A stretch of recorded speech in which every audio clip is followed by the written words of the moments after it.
பெரம்பலூருக்கு அருகே போதிய கட்டட வசதி இல்லாமல் மாணவர்கள் மரத்தடியில் அமர்ந்து படிக்கும் நிலை நீடிக்கிறது. இதனால் அரசு பள்ளியின் மாணவர் சேர்க்கை பெரிதும் சரிந்து வருகிறது. பெரம்பலூர் மாவட்டம் வேப்பூர் அருகேயுள்ள வீரமநல்லூரில் இயங்கி வரும் இந்த அரசு தொடக்கப்பள்ளியின் கட்டடம் பழுதடைந்த நிலையில் இருந்தது. இதையடுத்து பழுதடைந்த கட்டடம் இடிக்கப்பட்டது. ஆனால் இன்னும் பள்ளிக்கான புதிய கட்டடம் கட்டப்படவில்லை. இதனால் மாணவர்கள் மரத்தடியில் அமர்ந்து படிக்கும் நிலையே உள்ளது. ஸ்கூலில் 2016 ஸ்கூல் இடித்தாங்க, டேமேஜ் இருக்குன்னு சொல்லிட்டு. இப்போது 2017 நடக்குது. அப்போது 50-55 பசங்க படித்தாங்க. இப்போதைக்கு 36 தான் படிக்கிறாங்க. ஒரு 14 பேர் டிசி வாங்கிட்டு வெளியில் ப்ரைவேட்டில் கொண்டு போய் சேர்த்துருக்காங்க. காரணம் என்னென்னா, ஸ்கூல் இல்லாததால், பில்டிங் இல்லாததால் வெளியில் உட்கார வச்சு பாடம் நடத்துகிறாங்க. மழை டைமு, வெயிலில் ரொம்ப குழந்தைங்க தத்தளிச்சதால் தான் மாற்றிட்டாங்க ஸ்கூலை.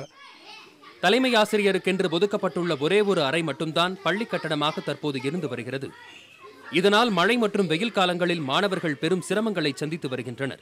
கட்டமைப்பு வசதிகள் இல்லாததால் ஆண்டுக்காண்டு இப்பள்ளியில் மாணவர் சேர்க்கையும் குறைந்து வருகிறது. கட்டடம் இல்லாதால வெளியில போய் தனியார் ஸ்கூல்ல சேர்த்துருக்காங்க. கட்டடம் இருந்ததுன்னா யாருமே வெளியில போய் சேர்க்க மாட்டாங்க பேரண்ட்ஸு. எங்களுக்கு இனிமேல் மழை நாள் ஆரம்பிக்க போகுது.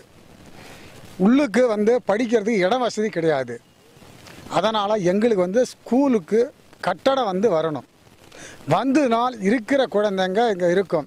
அப்படி இல்லைன்னா தனியார் ஸ்கூலில் தான் போய் சேருவாங்க. மழைக்கு ஒதுங்கக்கூட பள்ளி கட்டடம் இல்லாததால் உடனடியாக புதிய கட்டடம் கட்டுவதற்கு நடவடிக்கை எடுத்து மாணவர்களின் நலனை காக்க வேண்டுமென வீரமநல்லூர் மக்கள் கோரிக்கை விடுத்துள்ளனர். புதிய தலைமுறைக்காக பெரம்பலூரில் இருந்து துரைசாமி.